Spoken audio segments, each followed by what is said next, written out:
Bonjour et bienvenue dans cette présentation. Avant de démarrer, je vais vous demander si l'audio, le son est correct de votre côté. Est-ce que vous m'entendez bien? Vous avez la possibilité de me le préciser via la fenêtre chatter ou question. Merci d'avance.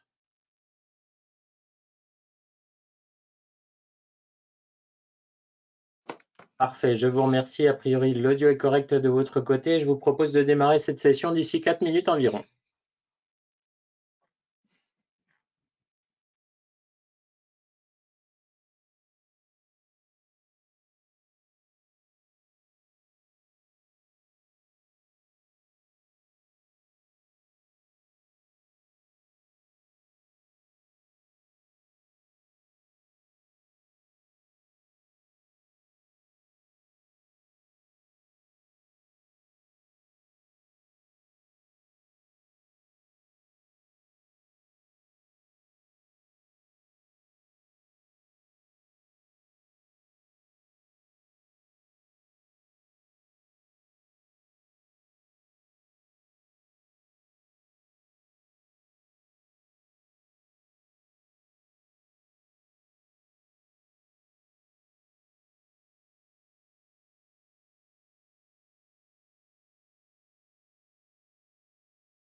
Bonjour et bienvenue à ceux qui nous rejoignent. Nous allons démarrer cette présentation d'ici 2 minutes.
Très bien, bonjour à tous, bienvenue dans cette présentation Alplan 2021 partie 2 sur l'ingénierie qui fait suite à notre nouvelle série à l'épisode numéro 1 sur Alplan Engineering 2021.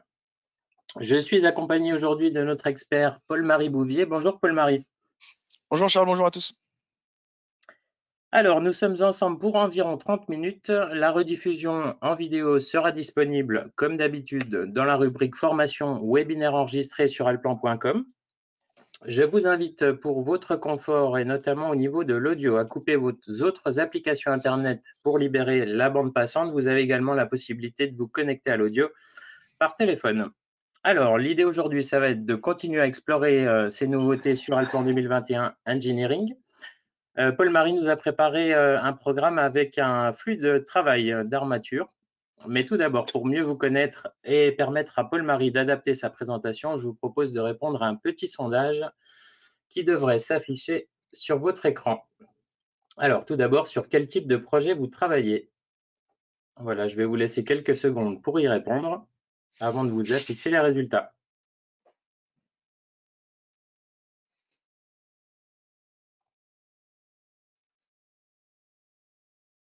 Voilà, encore quelques secondes.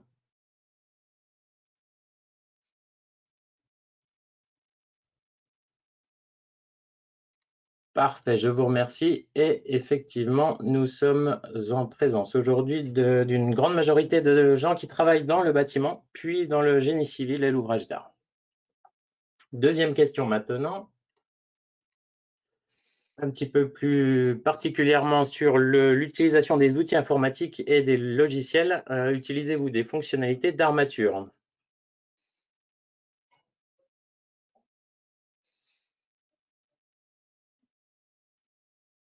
Et vous allez le voir, les résultats sont assez intéressants.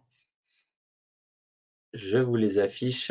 Vous travaillez en majorité sur des fonctionnalités d'armature en 3D. Certains d'entre vous ne travaillent pas encore du tout sur ce type de fonctionnalité, donc la présentation d'aujourd'hui devrait être assez intéressante pour vous. Maintenant, êtes-vous client, utilisateur de le plan? Même chose ici, je vous laisse quelques secondes pour y répondre.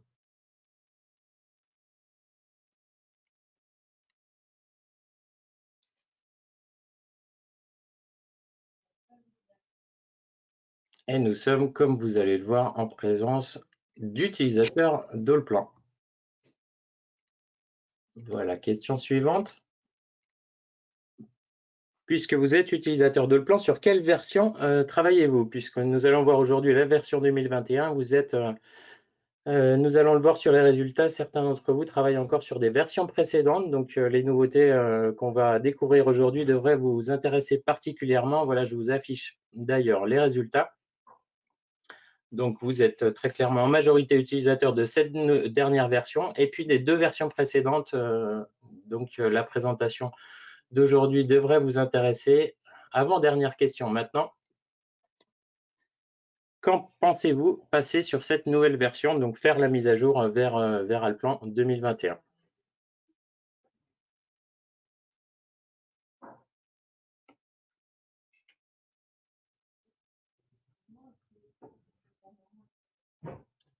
Parfait, même chose ici. Je vous partage les résultats. Vous êtes, alors, bien sûr, pour ceux qui ne l'auraient pas encore fait, soit en train de vous poser la question de passer sur Alplan 2021 très prochainement, soit à plus long terme. Écoutez, je pense que ces nouveautés que nous allons voir aujourd'hui devraient terminer de vous convaincre de passer sur cette nouvelle version. Dernière question maintenant, un petit peu plus particulière sur Alplan.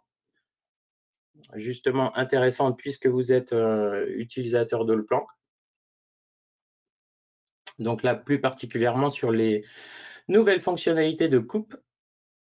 Et cette question, en tout cas les réponses, les résultats devraient fortement aider Paul-Marie à adapter sa présentation.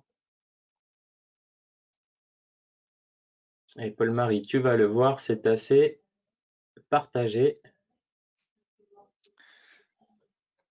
Voilà, je vous affiche les résultats. Voilà, comme tu le vois, Paul-Marie, c'est quasiment du 50-50. Encore une moitié à convaincre. Ah, voilà, exactement. Avant de passer la parole à Paul-Marie, je vous invite, comme d'habitude, à nous faire part de vos questions, de vos réactions par les fenêtres chatter et questions. Je vous propose de répondre aux différentes questions en fin de présentation. Maintenant, c'est à toi la parole, Paul-Marie. Super, bonjour à tous. Aujourd'hui, on fait suite au premier webinaire qui était déjà consacré à Alplan 2021, mais pas que. On allait aussi sur des nouveautés qui étaient sorties dans les versions précédentes avec un focus sur des cas d'usage, ce qui sera un peu la veine de ce webinaire à nouveau. De la nouveauté sur l'armature, mais également des choses qui existent depuis depuis quelques années maintenant, mais surtout certains rappels, notamment, je vais commencer par parler des coupes, et la transition qu'on a opérée entre les coupes associatives et les nouvelles coupes, ce qu'on appelle nouvelles coupes, mais qu'on appellera UVS, hein, c'est les coupes unifiées pour la simple et bonne raison qu'on utilise maintenant la même fonctionnalité. Il n'y a plus qu'une seule fonctionnalité. Avant, on avait des coupes plutôt pour l'archi, plutôt pour l'ingénierie, etc., qu'on a tout, qu'on a unifié à partir de 2018 et qu'on a terminé de développer sur le plan 2020, et on termine encore quelques petites choses sur 2021. Donc là, c'est le moment de switcher pour ceux qui ne l'ont pas encore fait. Donc on va refaire le tour de ces différents points. Ensuite, j'avais envie d'illustrer un workflow à partir d'IFC, parce que c'est des choses qu'on fait de plus en plus, notamment pour celles et ceux qui font de l'armature 3D. On va importer les coffrages en IFC. Comment est-ce que je mets à jour ce coffrage? Comment est-ce que je vais pouvoir jouer sur mes coupes, sur la modification, etc. sur ce point-là. On a aussi quelques petites nouveautés sur les modifications des armatures. On verra notamment pour les découper, les reprendre, les fusionner, qui sont assez intéressantes. Et ensuite, on s'axera sur un autre cas d'usage qui est plutôt l'utilisation de symboles d'armature qui fonctionnait très bien en coupe associative il y a quelques années, qui s'était un petit peu détérioré pendant la transition avec les nouvelles coupes, etc. Ce qui a été réglé. Donc là, l'idée, c'est de vous montrer le workflow complet jusqu'à la mise en page et de carnet d'armature. Ça nous portera ici pendant une demi-heure, 3/4 d'heure, et ensuite on terminera par une session de questions-réponses. Si vous avez des questions, Charles se chargera de me faire suivre tout ça. Très rapidement, je ne reviens pas dessus. Tout ça, je vous en avais déjà parlé la première fois sur l'augmentation des compétences, de la puissance, pardon, et de la performance des coupes, des nouvelles coupes, hein, des UVS. Ici, notamment sur la version 2021, j'avais fait quelques exemples, hein, avec notamment des ouvrages d'art sur des coupes de grande dimension, etc. On a vraiment optimisé le calcul de ces coupes. Donc, une des raisons, je ne reviens pas dessus, je vous renvoie à la rediffusion du premier webinaire pour le coup. J'avais envie de vous mettre ce petit tableau pour refaire un point sur les coupes associatives et pourquoi on s'en est séparé tout doucement. La première ligne, c'est le point important, c'est que les coupes associatives réalisaient des liens entre les calques. Pour ceux qui avaient remarqué, hein, ça mettait des petits trombones d'un calque à l'autre, d'un espace de travail à l'autre, et ça engendrait beaucoup de choses et parfois des complications dans les flux, dans les modifications, etc. Avec notamment quelque chose qui était une des premières choses qu'on voyait, qu'on allait voir, c'est que ça nous empêchait de faire des copier-coller des éléments. Je ne pouvais pas passer un élément d'un calque à l'autre, etc., sauf évidemment via le pilote de projet, etc. Mais c'était vite très lourd, on devait trouver des moyens de contournement, etc. Ce ne sera plus le cas sur les nouvelles coupes. Le deuxième point important, c'est une question que j'aurais peut-être dû ajouter dans la liste, mais est-ce que vous travaillez en groupe ou pas? Parce que une des limites des coupes associatives, c'est qu'on était obligé de tout le temps afficher le modèle. Je ne pouvais pas couper si le modèle n'était pas affiché. Si mon modèle était en fond de plan, je ne pouvais pas couper à l'intérieur. Donc finalement, quand on travaillait en workgroup, c'était vite compliqué. On avait tous notre coffrage en fond de plan. Si on devait faire l'armature à plusieurs, seulement une personne pouvait générer les coupes, ce qui nous bloquait énormément dans le flux. Ce qui n'est plus le cas maintenant. On peut couper sur des éléments passifs. Donc finalement, la coupe existe en tant que telle, elle est capable d'aller interroger toute seule, ça devient un objet qui n'est plus lié aux autres. Il interroge évidemment, on a toujours l'associativité des éléments à l'intérieur, mais on n'a plus cette lourdeur ici. Autre point, c'est plutôt pour le coffrage, on a la possibilité de convertir ces coupes en 2D, en ligne, mais de toujours garder l'associativité. C'est la mise à jour automatique qu'on va décocher. Et ça, c'est important. À l'époque, sur une coupe associative, si je la repassais en 2D pour la retravailler, etc., c'était fini. J'avais plus de retour possible, ce qui ne sera plus le cas ici aussi. Et enfin, deux cas assez intéressants que j'illustrerai notamment avec un flux avec des imports IFC, c'est la possibilité de filtrer les éléments directement dans les vues. C'est-à-dire que c'est les vues qui vont me permettre de filtrer les calques, les layers, etc. Et c'est plus les filtres généraux d'Alplan qui s'appliquent aux coupes en même temps. La coupe supporte elle-même des notions de filtre et de tri à l'intérieur. Et enfin, bon, les modifications multiples, je les ai remis ici, c'est des choses qu'on était aussi capable de faire en coupe associative, mais peut-être moins directement, moins globalement ici. Donc finalement, une fois que je vous ai montré cette diapositive, on a tous les points forts des coupes on a conservé dans les nouvelles, et on a finalement lissé tous les points qui étaient bloquants ou gênants. Évidemment, vous aurez des questions là-dessus, je ne manquerai pas d'y revenir. Si je bascule ici dans Allplan, évidemment, l'idée, c'est d'illustrer au fur et à mesure, hein. Je ferai le moins possible de PowerPoint, hein, c'est pas ce qu'il y a de plus intéressant. Je vous ai mis côte à côte toutes les fonctionnalités de coupe qui existent dans Allplan. Si on reprend, on avait ici voilà, les coupes que vous connaissiez, pour certains, les coupes dites associatives, qui ont été renommées en cours de route coupes de ferraillage à ce niveau-là. On fonctionnait assez facilement, vous sélectionnez le modèle, le sens d'observation, et ensuite, vous faisiez le volume de coupe. Et vous aviez directement un résultat. Et ici, les nouvelles feront à peu près la même chose. Premier point sur lequel j'ai insisté, c'est-à-dire qu'à ce moment-là, si je dois reprendre, par exemple, mon radier ici et le passer dans un autre calque, je vais être bloqué. Les coupes associatives vont bloquer les copier-coller des éléments. Pareil, si vous vouliez copier une armature d'un calque à l'autre, c'était pas possible. Vous alliez être bloqué ou, à minima, gêné ici. Sur les nouvelles coupes, on n'a plus du tout cette restriction-là. Dans la saisie, on a deux possibilités, soit la possibilité de les saisir en définissant ici le tracé de coupe et ensuite la profondeur, ce qui marche ici. Mais pour celles et ceux qui viennent des vues associatives comme moi en soi, hein, on retrouve dans la logique de définition en étendue le principe de venir ici définir le volume de coupe et le sens d'observation comme on le faisait avant. Et on obtient ici des résultats directement. Plusieurs points dont je vous parlais tout à l'heure. C'est-à-dire qu'ici, si je dois récupérer cet élément, à tout moment, ici, je peux le récupérer. Je n'ai pas de blocage particulier. Là où avant, j'étais bloqué pour un certain nombre de raisons sur mes copier-coller. Deuxième chose, d'ailleurs, si je vais passer une vue ailleurs, hein, je peux couper cette vue, retourner ici et la coller à ce niveau-là. Ça, c'est des actions qui m'auraient été impossibles à l'époque. Les vues, les coups pour les déplacer, etc., c'était beaucoup plus lourd à ce niveau-là. Vous gagnez en souplesse, vous gagnez en rapidité. Je vous renvoie à toutes les problématiques de performance dont on parlait la dernière fois. Deuxième chose qui est intéressante, c'est la mise à jour automatique. Ça, c'est absolument pas nouveau. D'ailleurs, tout ce que je vous dis ici, pour l'instant, il n'y a pas de nouveauté particulière sur la 2021. C'est plutôt des rappels. Cette mise à jour automatique, l'associativité des coupes, des nouvelles, des UVS ici, est maintenue quoi qu'il arrive. C'est-à-dire que même ici, passer sous forme de ligne, etc., que je vais pouvoir modifier librement si je le souhaitais. C'est-à-dire qu'ici, rien n'empêche de venir déplacer cet élément ici et je ne modifie absolument pas ce qui se passe ici. Par contre, ce qui va être important, c'est que finalement, je serai toujours capable de générer de l'armature à l'intérieur. Si l'associativité est enclenchée, la mise à jour est enclenchée ou pas, je serai capable de générer de l'armature à l'intérieur. Ça, c'est vraiment un des points importants pour le coup. Deuxième point sur lequel je voulais insister aussi, si vous voulez travailler avec le coffrage en fond de plan, sur les coupes associatives, c'était absolument pas possible. C'est-à-dire que si je passe mon élément verrouillé, si je lance ma fonction de coupe associative, la première chose qu'elle me demandait, c'est quels sont les éléments que je veux couper. Donc, je serais incapable de le faire.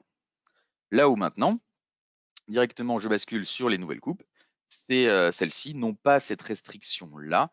Elles vont être capables de venir couper mon objet, même si ce dernier ici est grisé, en fond de plan, etc. D'une manière générale, c'est aussi un des points différents pour ces coupes, je peux solliciter les coupes en tant qu'objet directement. C'est-à-dire qu'ici, je peux avoir accès à ma coupe sans que le modèle soit affiché. Pareil, chose qui n'était qui n'était pas possible avant, étant donné que les deux étaient liés, que les deux devaient être affichés, etc., pour que le lien existe. C'est vraiment des points importants ici. C'est pour ça que je vous parlais du workgroup dans les cas d'usage qui ont vraiment été levés en termes de complexité. Le travail à plusieurs sur un même coffrage devient beaucoup plus aisé par rapport à ce que l'on connaissait avant. On était sur des points ici, pour le coup, très théoriques, mais c'était important de recaler ces quelques petites choses ici. Un des points importants avec ces coupes, c'est notre manière de gérer du travail sur des imports IFC. Donc ici, un exemple de bâtiment sur lequel j'ai déjà commencé à mettre un certain nombre d'armatures à ce niveau-là. Une des nouveautés, pour le coup, on y vient tout doucement, c'est la possibilité dans ces coupes ici de générer des modifications multiples.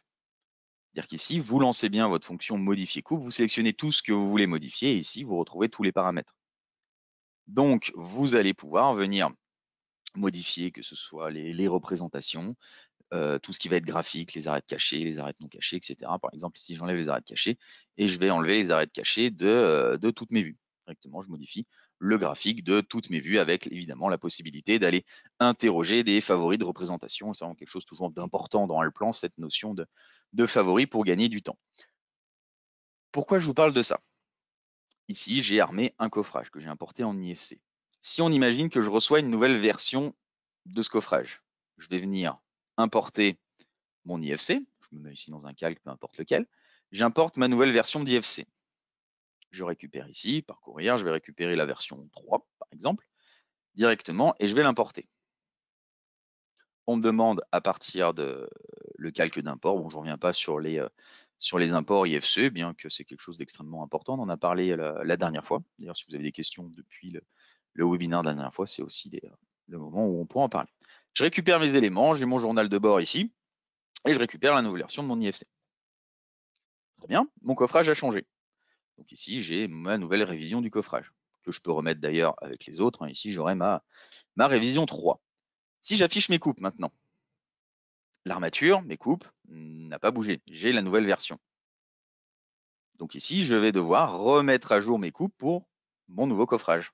Et c'est là où la notion de filtre directement inhérente aux coupes et cette notion ici, modifier les coupes, pardon, de filtre qui est supporté par la coupe est très intéressant. C'est-à-dire qu'ici, je sélectionne toutes mes coupes. Elles interrogent toujours la version 1 de mon coffrage.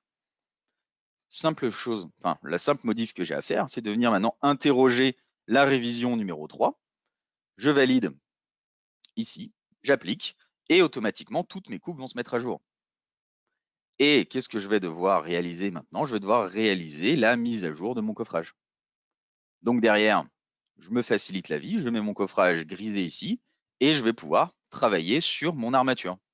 Travailler sur mon armature, ça va être ici venir recaler l'ouverture qui s'est décalée ici. Je vais la redécaler ici. Ça va être de venir finalement, j'ai une nouvelle ouverture. Donc je vais récupérer ce linteau-là et lui dire que finalement ce linteau, c'est le même ici, à ce niveau-là, etc. Je positionne mon deuxième linteau ici. On est sur du ferriage surfacique également, même principe. Modifier la géométrie d'une répartition. Quelle répartition? Cette répartition-là. Définir voilà, une nouvelle réservation. Je mets le bon enrobage, on va dire que je veux 5 cm ici pour ma résa. OK. Et je vais reprendre ici mon treillis soudé par exemple. Donc vraiment, une souplesse, toujours de la souplesse à la modification, mais vraiment, c'est ce workflow qu'on mettra en place avec du coup toutes mes coupes qui se sont mises à jour. Et vous pourrez modifier votre coffrage à chaque fois dans toutes vos coupes d'un coup et remettre à jour les coupes. Enfin, vous pouvez également les dupliquer, je ne suis pas revenu dessus, mais vous pouvez régénérer le même tracé de coupe à différents moments et à différentes phases s'il le faut. Si on s'intéresse un petit peu à ce qui se passe ici, dans Allplan, on est ici sur, on n'a pas du ferrage surfacique, on est ici sur simplement des répartitions de barres sur lesquelles je retrouve mes poignées de modification. Bon, je ne reviens pas dessus. Évidemment, la possibilité de modifier l'espacement s'il le fallait, de modifier les longueurs, l'enrobage, etc. Ce qui était parfois délicat dans Allplan, du moins avant la version 2021, c'était ici de découper mes réservations. Découper des barres était quelque chose de pas forcément évident. Ça passait par il fallait que je modifie leur longueur, que je reprenne un certain nombre de choses, etc. Ou que je passe par un coupleur que je supprimais, ce qui était parfois un peu laborieux. On a réglé tous ces problèmes-là à l'aide de deux nouvelles fonctionnalités. Ces deux nouvelles fonctionnalités, elles vont être ici. Vous avez dissocié et fusionné les barres. Le plus important restera quand même dissocié. À partir de cette fonctionnalité-là, je vais pouvoir faire plusieurs choses. Je vais pouvoir soit créer des recouvrements. typiquement ici, on va dire que ma barre ici, filante principale, pas la principale d'ailleurs, mesure une dizaine de mètres et je veux la recouper. Je mets ici la longueur du recouvrement souhaité et ensuite le point de départ de mon recouvrement. C'est-à-dire, est-ce que je mets ma ligne ici, le recouvrement est au-dessus? Est-ce que je définis la ligne au milieu du recouvrement ou en haut? Je vais me mettre au milieu, par exemple. Et derrière, je vais venir sélectionner la répartition qui m'intéresse. Et par exemple, pour toutes les barres à ce niveau-là, ici, définir un recouvrement.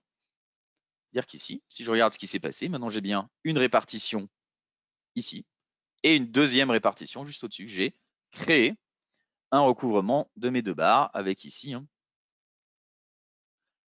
de nouveaux numéros de position et vraiment de nouveaux éléments, etc. Plutôt intéressant, ce qui n'était pas forcément aisé avant. Deuxième chose que je vais pouvoir réaliser avec cette fonctionnalité-là, je vais pouvoir découper directement des groupes de barres. C'est-à-dire que si je viens utiliser dissocier ici, si je travaille à partir d'un tracé, mais je pourrais lui dire directement définir une ouverture ou reprendre une section. Si je définis une ouverture, directement, je ne veux pas ici faire un recouvrement, je vais venir directement découper les barres et soit je les découpe, j'allais dire brutalement, c'est-à-dire que je sélectionne les barres que je veux découper et je coupe ici. Je définis la zone, échappe, c'est bien, mais si j'ai ma réservation ici, mes barres ne vont pas arriver à fleur. Donc, lorsque je vais découper, j'ai soit la possibilité de le faire franchement comme ça, ou de définir un décalage. C'est-à-dire qu'ici, je vais découper en définissant également un décalage ici de 10 cm. C'est-à-dire que dès que je vais définir mon ouverture, toutes les barres vont se décaler de 10 cm ici. Finalement, la souplesse qu'on avait sur le ferrage surfacique, on va la retrouver maintenant sur n'importe quel type de barre, avec également la possibilité d'utiliser des reconnaissances carrément. C'est-à-dire qu'ici, je récupère les barres qui m'intéressent une fois de plus, et évidemment, j'ai mis mon fond de plan masqué. Ici, je vais pouvoir reprendre, si je le souhaitais, mon fond de plan, ou simplement redécouper ici mes éléments. J'ai la possibilité de reconnaître des éléments 2D, mais ici, vu que c'est vraiment une trim là, pas récupérer ici. Donc vraiment, plein de possibilités. Ça s'applique ici à ces éléments-là, mais évidemment, ça s'applique dans les coupes. Par exemple, pour cette réservation ici, vous vous souvenez que si je récupère certaines barres d'une réservation, je peux simplement, à l'aide de la poignée, redescendre ici les cadres. Donc, je suis en train de modifier ce qui se passe ici. Et pareil, pour mes barres filantes en coupe ici, je peux utiliser ma fonction dissocier qui se trouve évidemment dans le clic droit ici. Et ici, je pourrais aller chercher, dissocier les barres directement, cette répartition-là, et j'ai envie de découper ces barres ici. Bon, je les ai faites comme ça, voilà. J'aurais mis un peu plus que 0,10, mais j'arrive à découper mes barres ici pour les reprendre directement, et évidemment, ça va se répercuter dans toutes mes vues, y compris ici, c'est celle-ci que j'ai découpée. Donc, plutôt intéressant. Là où avant, ça pouvait paraître un peu laborieux sur certains points, vous allez pouvoir découper vos barres en plan, en coupe, etc. Je remets le PowerPoint pour quand même garder une trame à cette présentation. J'ai dit que je mettais 5 minutes de chaque côté, mais j'y étais. Je suis allé un petit peu plus loin. Donc, vraiment, cette nouveauté ici. Et deuxième point très intéressant, c'est ce qu'on a en bas. C'est la possibilité de définir des tolérances lorsqu'on va réattribuer les positions. Vous étiez, je pense, nombreux à rencontrer ce type de problème. Et lorsque vous génériez une légende, ici j'aurais pas forcément le cas, mais c'est simplement pour parler de la génération de légendes, sachant que c'est un sujet assez important pour tout à l'heure. Je génère ma légende et je vais avoir un certain nombre de barres ici. Vous savez que si les barres sont identiques, Allplan était capable, lors d'un réattribuer les positions, de remettre les formes identiques ensemble. Ce qui est nouveau, c'est cette notion de tolérance. Pourquoi? Parce que lorsqu'on modélisait les barres les unes après les autres, etc., pour qu'ils considèrent avant Allplan 2021 que les barres étaient identiques, il fallait qu'elles soient strictement identiques.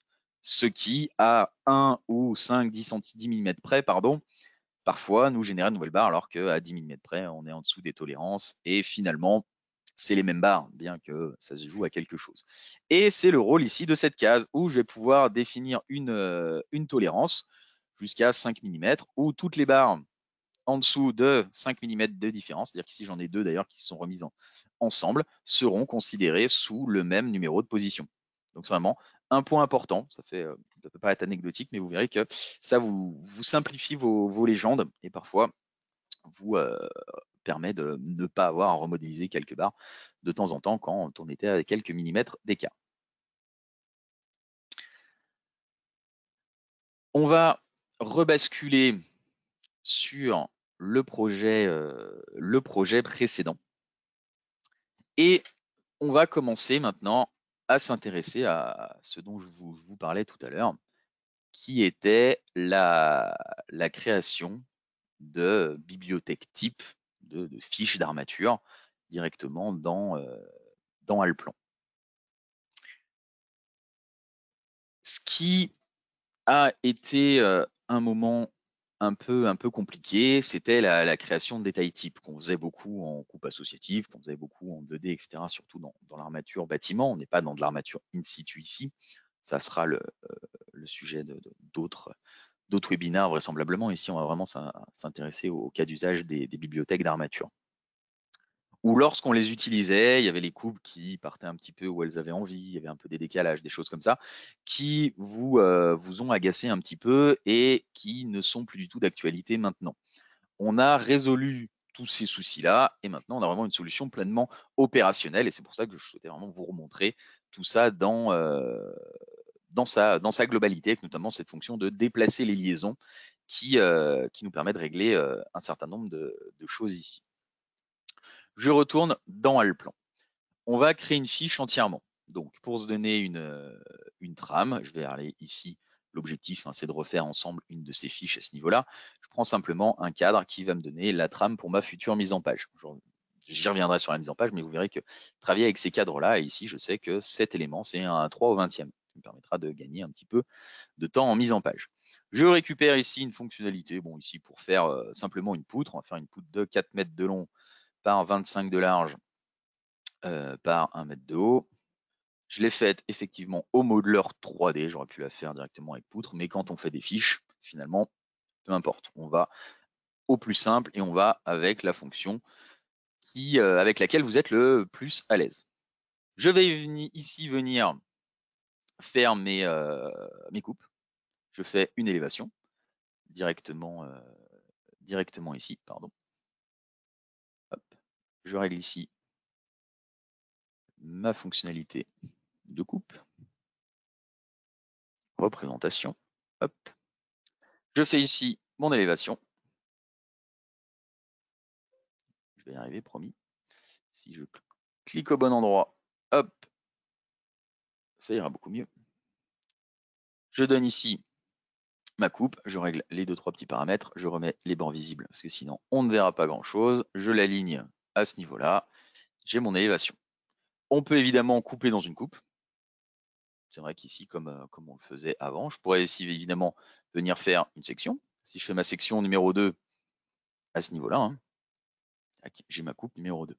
Ce que vous faisiez souvent, c'est finalement dessiner une seule coupe. Si je dessine une seule coupe ici et que je la copie pour faire une coupe plus loin, automatiquement, il me crée une nouvelle coupe, un nouveau numéro, un nouveau résultat. Vous pouvez totalement dupliquer les différentes coupes intermédiaires à ce niveau-là. Ou, chose importante également, vous pouvez évidemment couper dans une coupe. Ici, je ne vous apprends rien. Je pourrais venir lui dire que je veux couper dans mon élévation, couper à ce niveau-là, donner une profondeur. Et ici, j'ai bien une coupe numéro 4 que je vois à ce niveau-là. Si d'aventure, vous avez coupé sur votre vue en plan, mais que vous souhaitez projeter votre tracé dans l'élévation, c'est évidemment possible avec la fonctionnalité qui va vous permettre de voir le tracé d'une coupe dans une autre. C'est-à-dire qu'ici, je vais pouvoir aller lui chercher la coupe 3 et lui dire que la coupe 2, je veux la voir ici. Donc, il est capable de reprojeter également vos tracés dans les éléments. Vraiment, toutes les coupes fonctionnent ensemble de manière homogène ici. Un petit peu d'armature. On a dans Allplan la possibilité d'armer en 2D et en 3D. J'arme en 3D par habitude et je suis plus là pour vous convaincre que la 3D a plein de choses à vous apporter et que ce n'est pas quelque chose de lourd et de gênant, réservé à des projets complexes, réservé à du génie civil, etc. C'est vraiment une solution pleinement opérationnelle, quels que soient les projets qu'on traite et ce qu'on veut faire. même si on est sur des choses assez simples, de la semelle filante, de la semelle isolée, etc. On a tout un tas de normes, on en a réécrite une, nous, Allplan France, qui est l'annexe française, notamment pour tout ce qui est mandrin, etc., sur lesquelles on avait quelques approximations parfois, ou quelques simplifications dans la DIN EN ou la NF-EN. Pour réaliser l'armature, rien de bien compliqué, vous avez toujours la fonction forme de barre dans laquelle Allplan va vous proposer les différentes barres par défaut, les barres de base, avec par exemple ici mes cadres fermés et le mandrin, ce que je vous disais, avec la norme NFA 35027, qui va s'adapter. On a les mandrins pour les cadres, les mandrins pour les filants qui vont changer. Donc si je prends un cadre ici en 8-10, j'aurais du 3-4. En mandrin, si je prends une barre droite avec des crosses directement, sur du 8, je suis à 0,7, etc. Je rebascule ici sur mon cadre. Je vais mettre ici un cadre, par exemple. Et j'aurais pu utiliser la dilatation pour du coffrage d'ailleurs. Si je reviens dessus, je vais façonner toute la section. Pourquoi j'ai façonné toute la section? C'est pour vous reparler des fonctions d'extrusion, etc. J'ajoute une épingle, donc pour une épingle barre droite avec crosse, mais il faudrait que je la paramètre entièrement.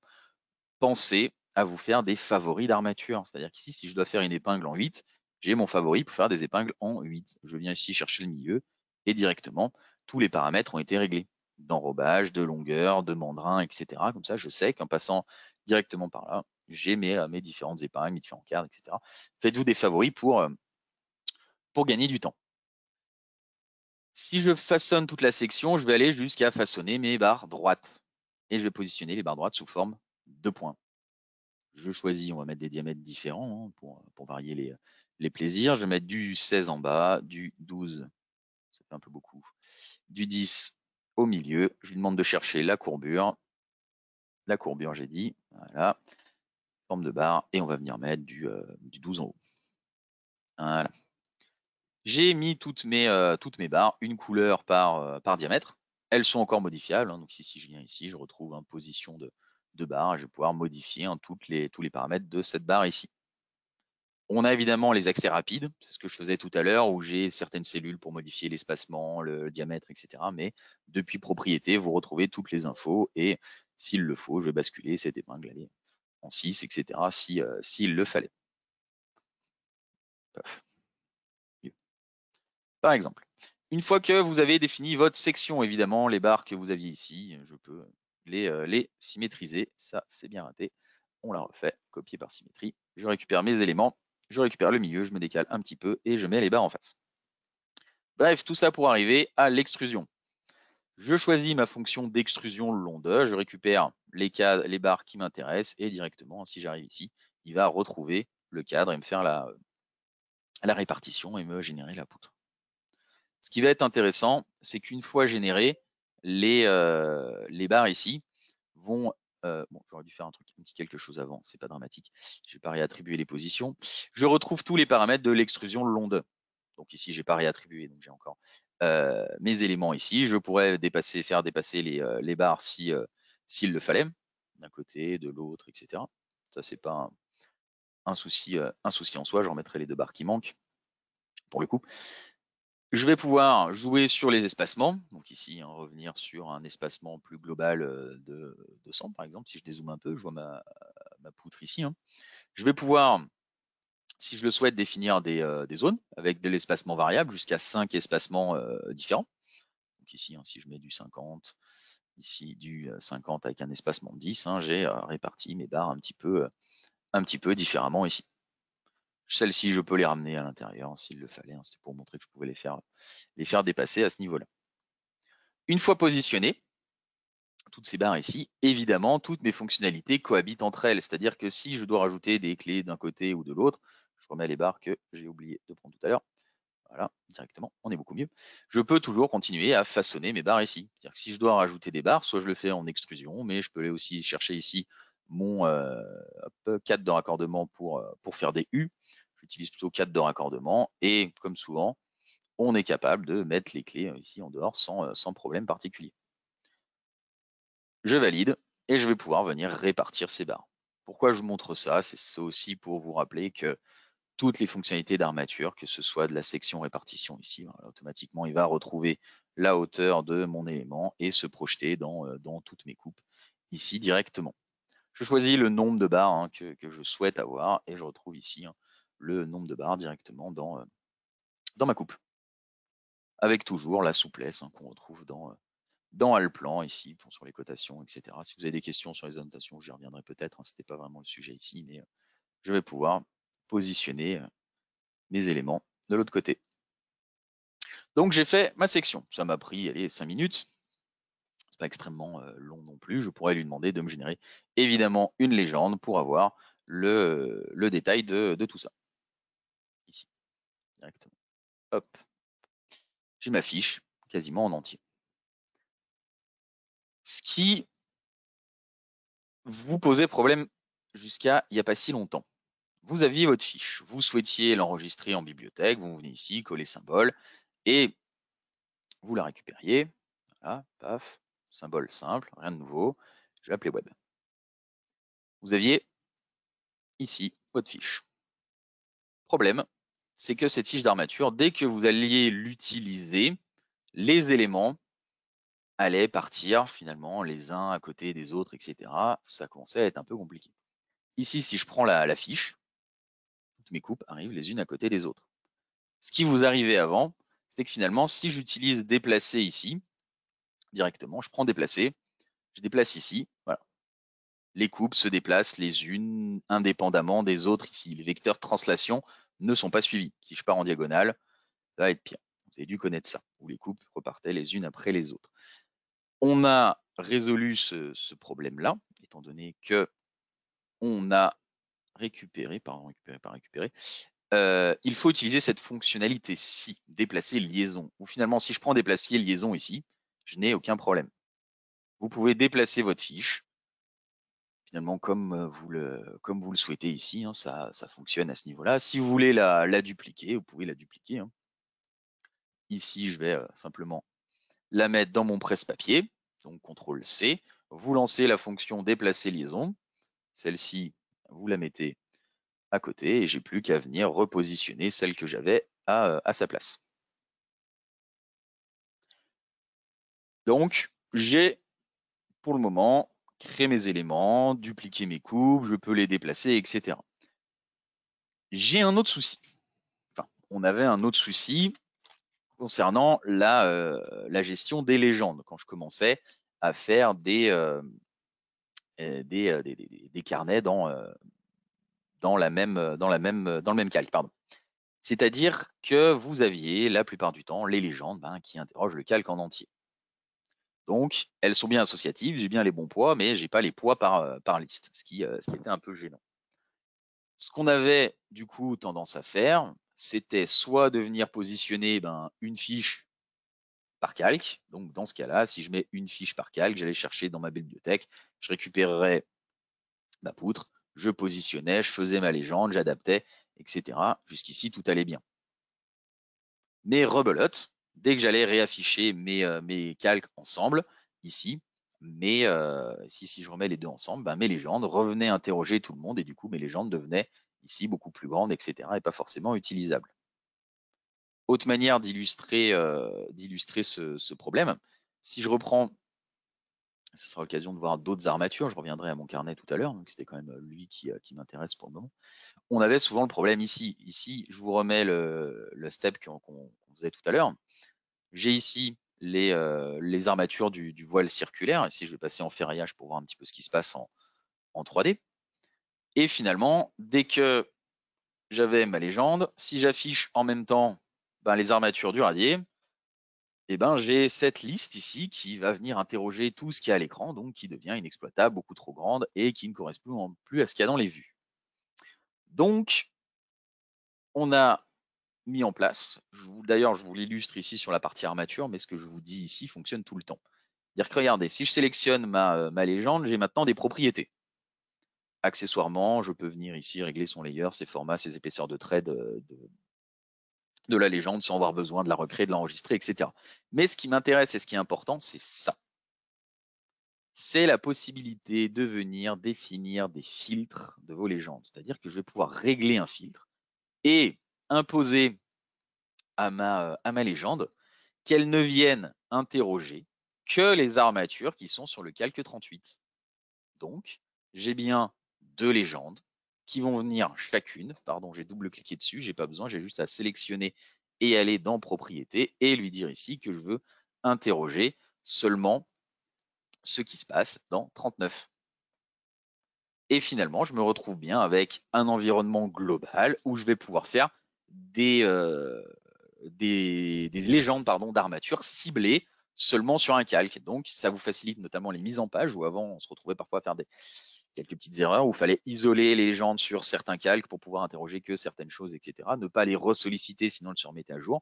Donc maintenant, directement, vous pouvez travailler en toute sécurité ici et il n'interroge que ce que vous voulez. Dans une certaine mesure, on retrouverait la même chose dans mon travail sur les poutres ici. Mais si je souhaite tout de même positionner plusieurs poutres ici sur la même légende, plusieurs poutres sur le même calque, ou plusieurs autres éléments d'ailleurs, je vais aller chercher voilà, la poutre que j'avais préparée un peu avant, c'est pas la même. Autre poutre ici, vous venez, vous faites votre boulot, hein, vous redimensionnez un certain nombre de choses. Ici, elle doit être plus grande, vous l'étirez un petit peu, vous changez les diamètres, etc. Enfin bref, je vous apprends pas à travailler à partir de symboles d'armature, vous savez faire tout ça. Je relance ma légende. La légende, par défaut, elle va venir chercher tout le monde. C'est son boulot, elle fait bien son boulot. Comment lui dire que je ne veux qu'elle n'interroge que ça? On avait une possibilité, mais qui n'en était pas vraiment une, qui était d'enlever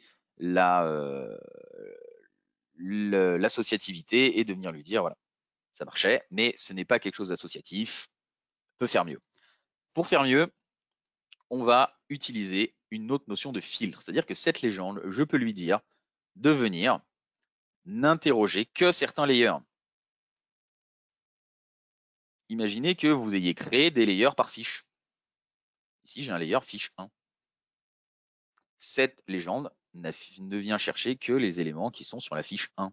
Et la fiche 1, c'est qui? Vous allez simplement venir indiquer que les éléments que vous avez fait sur, pardon, c'est passé sur mon deuxième écran, ici, sont sur la fiche 1. C'est-à-dire qu'ici, vous allez dire que ça, c'est ma fiche 1. Et ma légende, qui est ici, ne va venir chercher que les éléments qui sont sur la fiche 1. Tac, je vous la refais ici. Tac, qui va venir chercher que nos éléments sur, hop, légende associative, c'est ça qu'il fallait que je remette. Et je viens lui dire que je viens prendre ce qu'il y a sur la fiche 1. Paf, paf, paf, paf, paf, paf.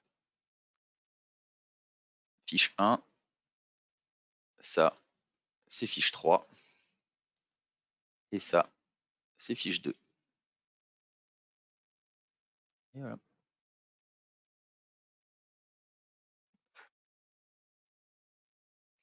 Et du coup, j'ai bien une fiche qui va venir n'interroger que ça, et je peux refaire une légende qui va venir n'interroger que la fiche 2, etc.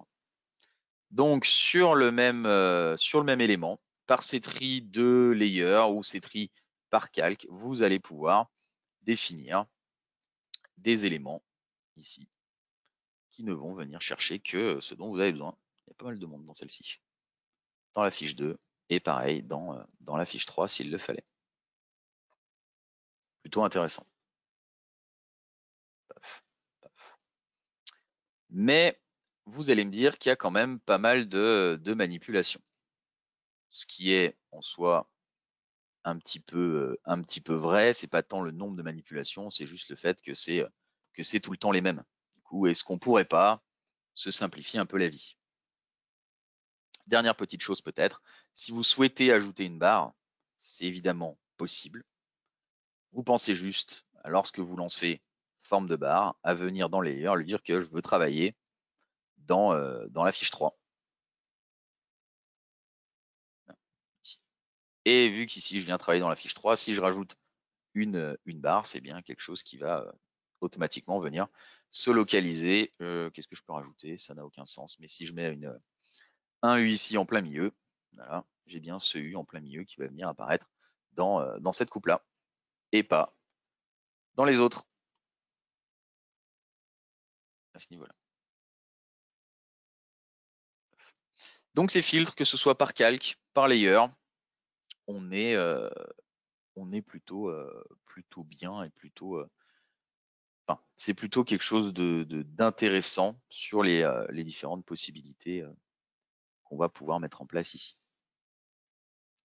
Si je vais jusqu'au bout de la démarche, une fois que j'ai réalisé tout ça, je vais devoir le mettre en page.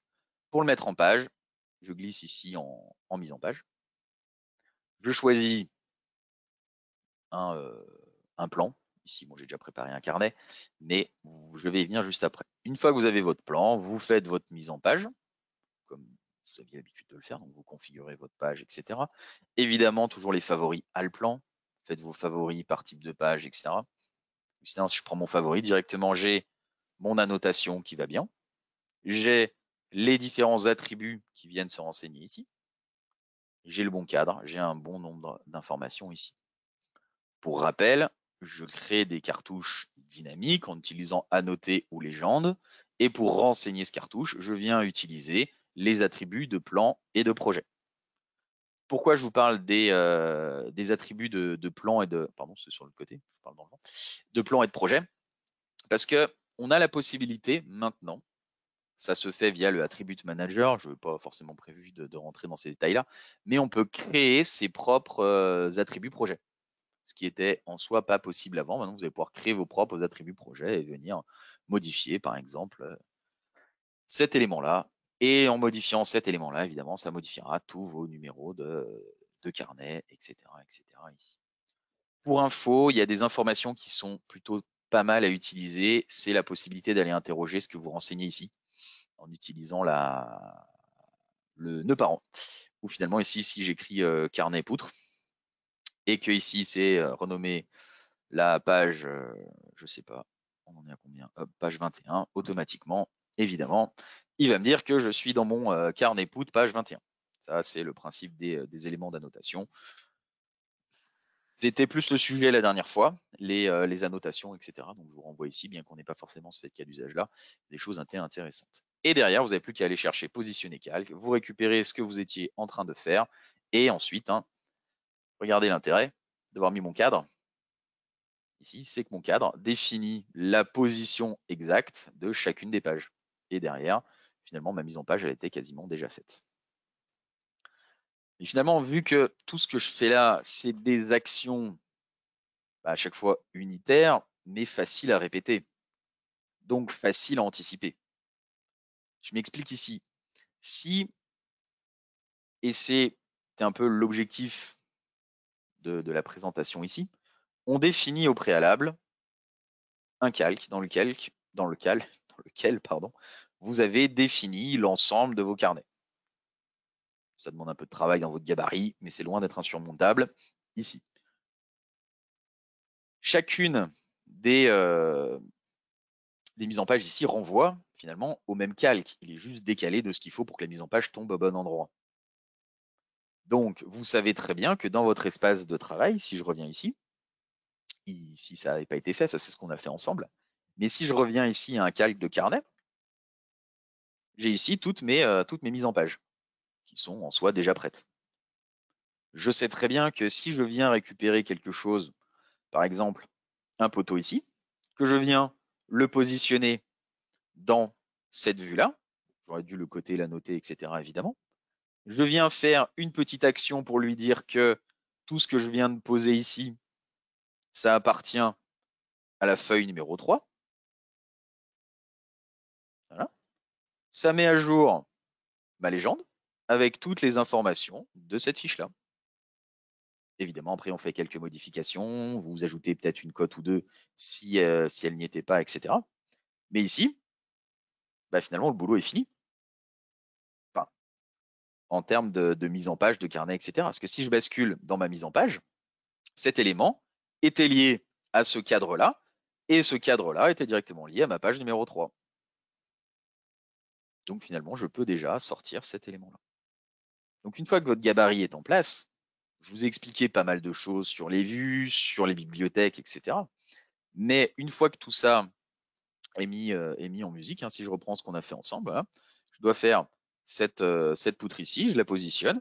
Automatiquement, la légende se met à jour. Je la remets à sa place. Je viens lui dire que mes éléments, bah, c'est la feuille numéro... J'en suis à la feuille numéro 4, je crois. OK. Ici, je récupère les éléments. Voilà. Feuille numéro 4. Je demande à mes légendes de revenir interroger que ce qu'elles doivent interroger. Et c'est bon. Évidemment, après, il y a un peu de modification, d'adaptation, sauf si vraiment vous avez tout prévu dans votre carnet, bien évidemment, à ce niveau-là. Et si je retourne en mise en page, j'ai fait une mise en page supplémentaire directement ici qui va tomber sur ma page numéro 4. Donc, on est quand même sur quelque chose de productif à ce niveau-là. La seule petite contrepartie, si vous souhaitez faire tous vos carnets, faire votre carnet de poutres, etc. dans un seul calque, c'est que les numéros de position, vous ne pouvez pas renuméroter à chaque fois à partir de 1. Vous êtes obligé de changer le calque si vous voulez redémarrer à partir de 1. Ça, en soi, c'est non négociable. Sinon, ça amènerait trop d'erreurs et ça remettrait en cause l'intégrité des données. Ce serait trop un risque ici. Donc, finalement, une fois que vous avez votre carnet ici, vous n'êtes pas sans savoir, je l'espère, qu'on est capable de faire des exports PDF, Excel, Word, etc. On fait un petit peu ce qu'on veut en termes d'export. Je me suis peut-être enflammé dans ce que j'ai dit. Et vous allez récupérer les différentes pages que vous voulez exporter. Évidemment, quand vous le faites ici, je vais récupérer 5 pages. Vous avez la possibilité d'ouvrir dans l'application associée, mais surtout de réunir en un seul document pour réellement faire le carnet et fédérer le carnet à ce niveau-là. J'exporte et je vais récupérer ici un carnet qui va s'ouvrir dans mon éditeur ici, donc avec le cartouche de première page et derrière les différentes pages qu'on a faites ensemble. Et j'ai ici le carnet d'armature avec ce que j'ai rajouté ici, le carnet d'armature avec ma poutre, etc. qu'on a fait ensemble.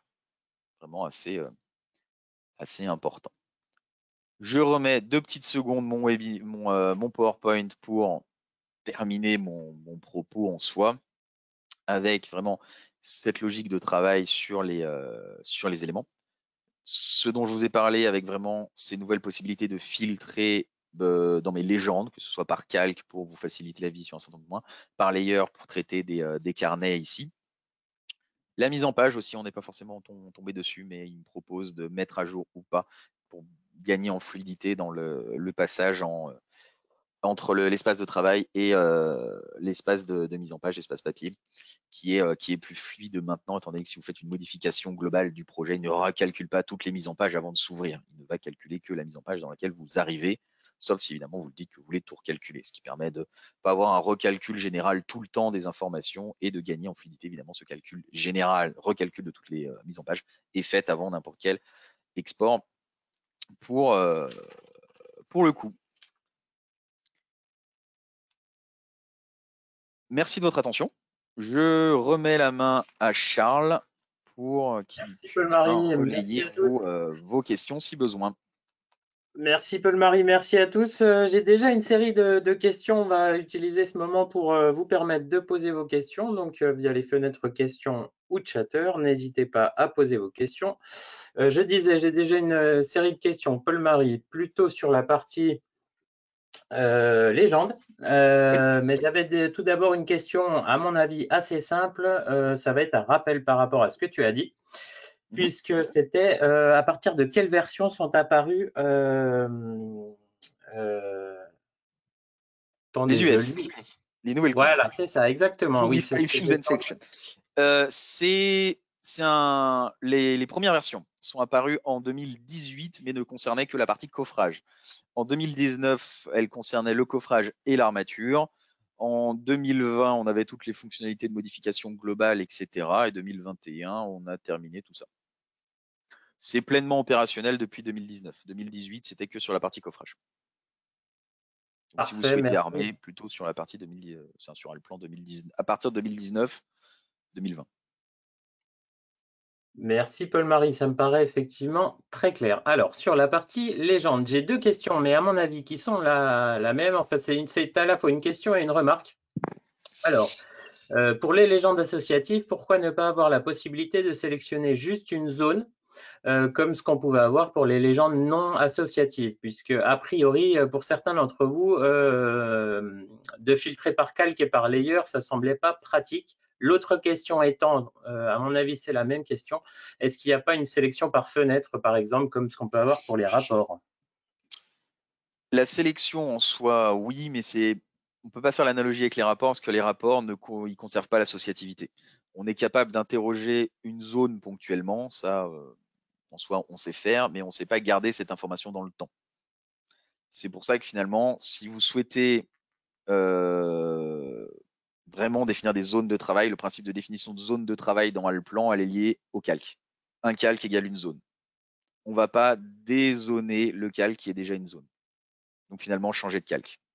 C'est propre au fonctionnement et c'est quelque chose qui en soi n'évoluera pas vraiment pour le coup, vu que finalement l'associativité elle est liée à l'espace de travail et je ne veux pas sous-diviser cet espace, sachant que le calque est déjà un espace sous-divisé du projet Alplan. Finalement, le calque, c'est le plus petit dénominateur commun d'espace que je vais pouvoir définir. Donc si vous en voulez plusieurs, faites plusieurs calques. Et je suis d'accord que ça pourrait être pratique de définir simplement les armatures dans la zone, mais avec tous les risques que ça comporte de matérialiser des espaces que je ne vois pas, etc. Donc pour le coup, la réponse, c'est le plus petit dénominateur commun, c'est le calque. Donc la zone la plus petite, c'est un calque. Donc si vous voulez plusieurs zones, plusieurs calques. Parfait, c'est très clair. Merci Paul-Marie. Alors, une autre question cette fois. Est-ce qu'il y a la possibilité de rajouter une colonne mandrin dans les légendes par des attributs? Dans l'état actuel, c'est pas aussi simple que ça. Tout ce que je peux vous dire, c'est que c'est en cours.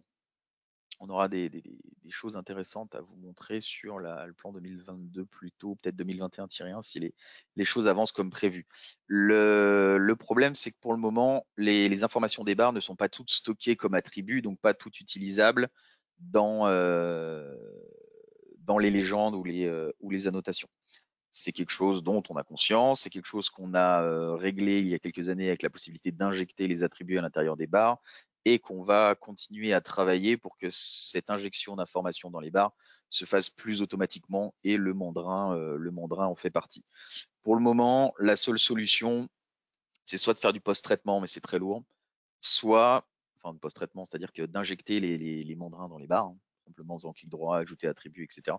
Ce qui peut être un peu compliqué. Le plus simple pour le moment, c'est de renvoyer à des tableaux de mandrins génériques en fonction des diamètres et de mettre une information spécifique sur les barres dont le mandrin sort du cas général.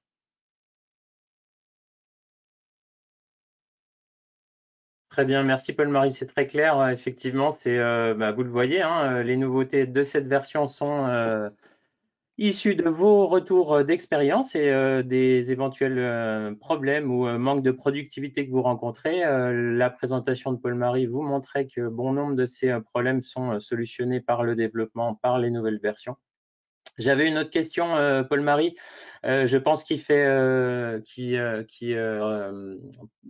parle du même sujet. Est-il possible d'obtenir des schémas plus représentatifs des mandrins dans les légendes, avoir par exemple des crosses rondes et non brisées?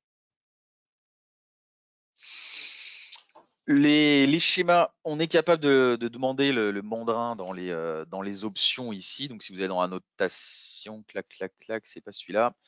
C'est celui-là, longueur de pliage, etc. Il est capable d'ajouter un certain nombre d'informations ici. Les schémas tels qu'ils sont ne sont pas proprement modifiables. Si vous souhaitez des schémas de meilleure qualité, la solution, c'est de passer par schéma partiel ou schéma global, avec une préférence pour le schéma partiel pour le représentatif, où ici, vous aurez des éléments un petit peu plus, un petit peu mieux, un petit peu plus réalistes, etc. Sur les schémas, il n'y a pas de nouveauté particulière par rapport à ce que vous aviez avant, malheureusement.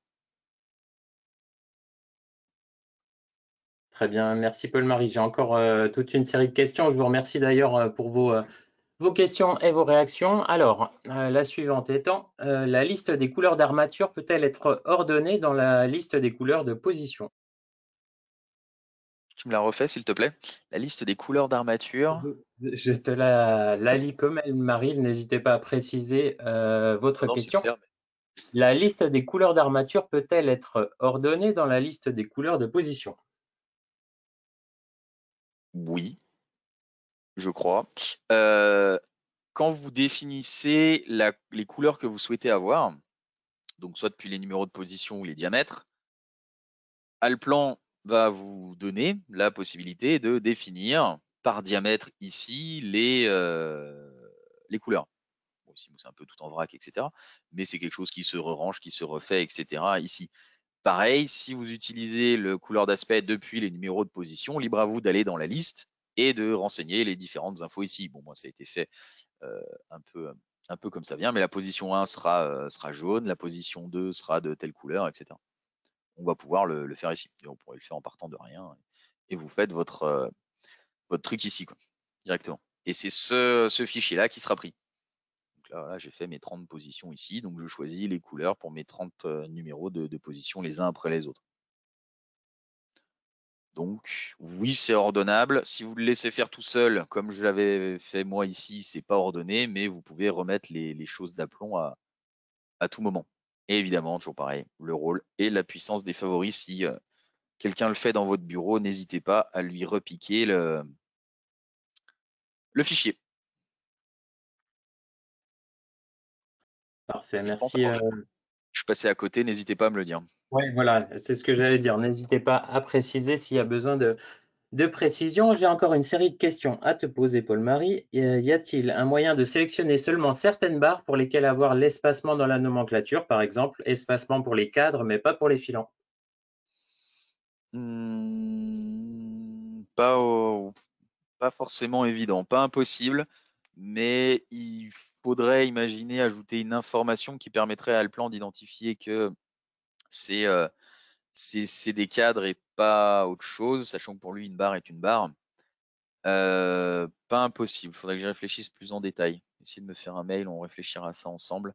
Là, comme ça, à froid, je dirais que si vous mettez l'information dans le texte libre ou autre, dans la légende, je serais capable de faire une formule conditionnelle.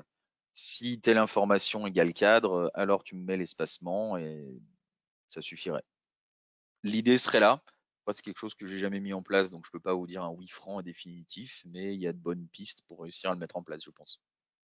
Après, il faut voir si c'est pas plus lourd que simplement ajouter E égale 20 dans votre légende à la main. Faut toujours peser le, enfin, le volume de travail pour l'automatiser à rajouter un texte. Mais l'automatiser, je suis d'accord avec vous, c'est toujours une bonne chose étant donné que derrière, ça nous garantit une stabilité dans les informations qu'on transmet. Très bien, merci Paul-Marie. Et n'hésitez pas d'ailleurs à utiliser l'email de suivi que vous allez recevoir à la fin de ce webinaire pour nous reposer la question. J'allais dire, vous avez presque réussi à poser une colle. C'est une demi-colle à Paul-Marie, ce qui est quand même assez rare. Donc, je vous remercie pour vos questions. J'ai encore d'autres questions, Paul-Marie. Est-ce qu'on peut coter des angles de barre dans les légendes? Des angles de barre dans les légendes directement, oui. On peut lui demander les angles de mémoire. Si vous allez dans annotation, schéma, tac, tac, tac, c'est la longueur ou les angles, cotation, annotation, annotation des angles. Vous basculez ici en annotation des angles et je pense récupérer les angles derrière. Après, est-ce que c'est quelque chose qui vous satisfera? Je sais pas, mais c'est cette option-là qui, bon ici évidemment, je n'ai absolument aucun angle. Si les barres sont droites, il ne les met pas, hein. Donc il faudrait que je fasse une barre de travers. Mais elle n'est pas de travers non plus, ça a changé la crosse. Travailler sur cette option-là. Paf, paf, paf. Et là, cotation des angles. C'est la même chose que vous retrouvez dans les. D'ailleurs, si je le fais là, on va vérifier avec. Tac, forme quelconque.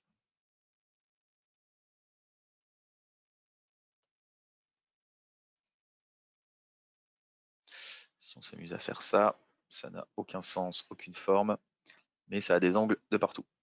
Donc logiquement, si je fais ça, 42, ça ressemble à rien, mais ici j'ai bien les angles. Donc si vous cochez, enfin vous lui demandez les angles, ça vous donne ce genre de choses.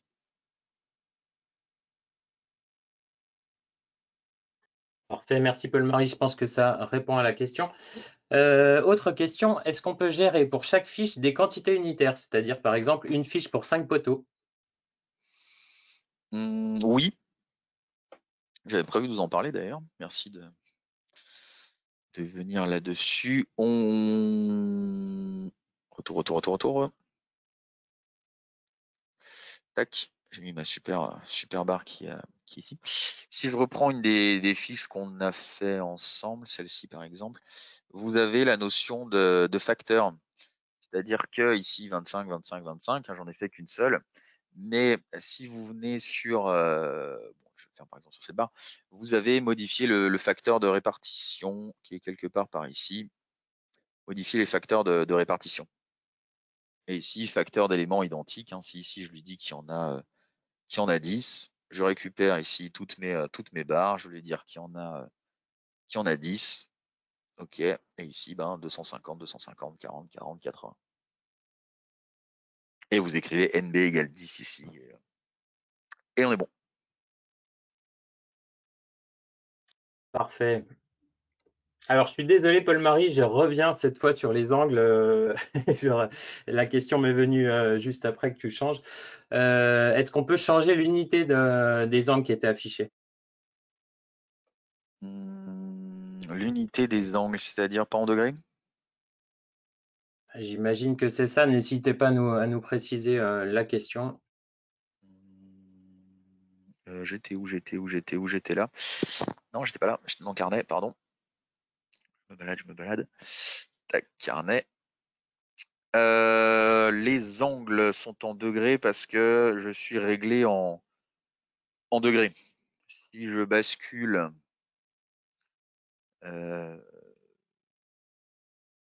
radian, non. Ici, est-ce que ça me rebascule la légende? Peut-être.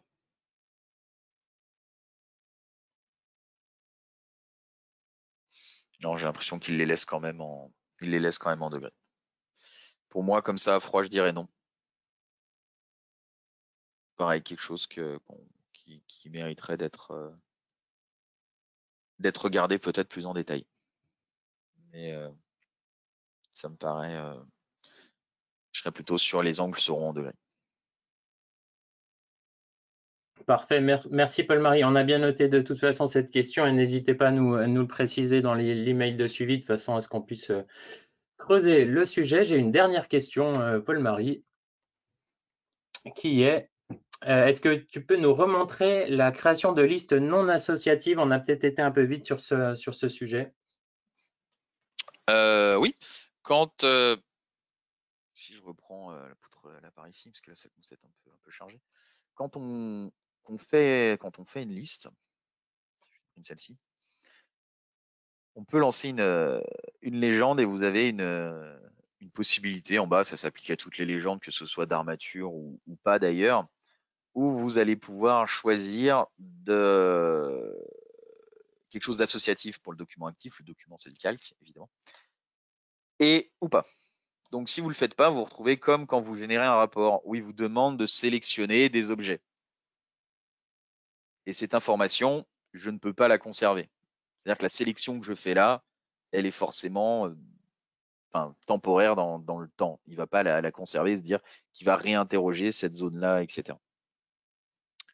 Et ici, j'ai quelque chose de non associatif. Comment je le sais très vite? C'est entièrement éclaté. Donc, si je m'amuse à faire ça, il me manque la moitié. Mais ça a le mérite d'être juste à l'instant T. Par contre, attention, si je commence à modifier quelque chose ici, j'ai toujours que 8 barres ici, alors que clairement, maintenant, j'en ai déjà rien que 10 ici, je devrais en avoir 14. Attention à ça, mais après, honnêtement, ça marche quand même pas si mal. Hein. Vous faites vos modifications ici, et simplement, dès que c'est terminé, vous faites votre légende, vous la posez dans le coin. ça a fonctionné très longtemps dans Alplan. Maintenant, pour faire mieux, il faut passer par des tris en fonction des layers ou par calque, si on veut le faire. Mais ce fonctionnement-là, c'est pas le plus optimal peut-être, mais c'est loin d'être quelque chose d'insurmontable. Parfait, merci Paul-Marie. Effectivement, on retiendra que ça demande une certaine organisation et en tout cas, il faut être vigilant là-dessus. Mais a priori, on me dit en commentaire que c'est exactement ce que cette personne voulait. Donc, merci Paul-Marie, c'est parfait. Et ben de rien. Et je vais terminer cette session par une dernière question. Comment avoir un rendu des barres tout en noir parce que cette personne a mal compris comment fonctionne l'organisation des feuilles à enfilade. Avoir rendu tout en noir. Alors, rendu tout en noir dans l'espace de travail, dans l'ordre. Ici, j'ai les barres en couleur, c'est simplement une volonté de ma part que l'on règle dans représentation à l'écran. C'est-à-dire que le principe d'armature colorée dans la vue en plan, c'est purement personnel. Si j'enlève cette option, ben, elle repasse tout en noir. Après, c'est quelque chose que j'aime bien, que je vous encourage à garder parce que ça peut représenter un certain nombre de choses, que ce soit les diamètres, les positions, etc. Ou c'est vrai qu'une autre fonctionnalité, c'est de les mettre dans les layers et de travailler avec la représentation des layers. En mise en page, ici, ça va être lié à votre comment ça s'appelle, à votre profil d'impression. C'est-à-dire qu'ici, moi, tout a basculé en noir parce que si je vais dans imprimer des plans et dans mon profil d'impression, je suis en noir. Si je rebascule en couleur, ben, mes barres, elles sont en couleur.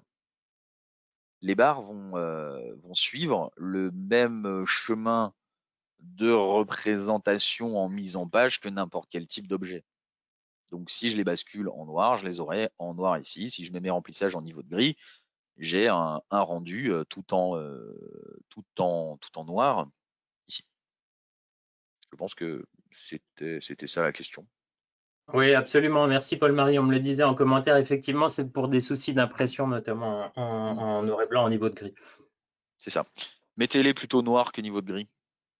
Parce que le niveau de gris, si vous utilisez des couleurs un peu pastel, des couleurs 2, 3, les jaunes, les cyans, etc., ramener en gris, c'est pas toujours exceptionnel en termes de rendu. Pareil pour la représentation des barres en mise en page, faites attention à ces paramètres, ci, où là notamment, moi je suis passé en représentation en forme de ligne, mais en gros, il a 3 représentations desquelles il va passer du remplissage à des lignes doubles, etc. Ici, j'ai remis mes lignes en remplissage, mes barres en remplissage, elles ont un rendu beaucoup plus épais, ça me plaît un petit peu plus que ce que j'avais tout à l'heure. Faites attention à ces paramètres-là. Ou sinon, il les repasse en filaire. J'ai mon coffrage qui est un peu épais d'ailleurs. Ici. Ça, c'est ce que j'avais tout à l'heure. J'étais sous forme de ligne, donc c'était assez fin. Et je les ai rebasculés sous forme de remplissage.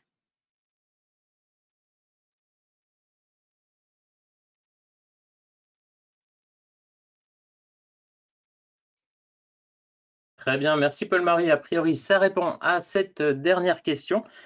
Il me reste à vous remercier. Merci Paul-Marie pour cette présentation. Merci à tous pour votre participation active et toutes vos questions. C'est finalement ce qui ressemble le plus à du live dans la vraie vie aujourd'hui et ça nous fait très plaisir d'échanger avec vous. N'hésitez pas à continuer à essayer de poser des calls à Paul-Marie par l'email de suivi que vous allez recevoir et vous recevrez également un lien vers la rediffusion de cette session que vous retrouvez sur alplan.com dans la section formation ou webinaire enregistré. Je vous souhaite à tous une bonne fin d'après-midi et je vous dis à bientôt. Merci, au revoir.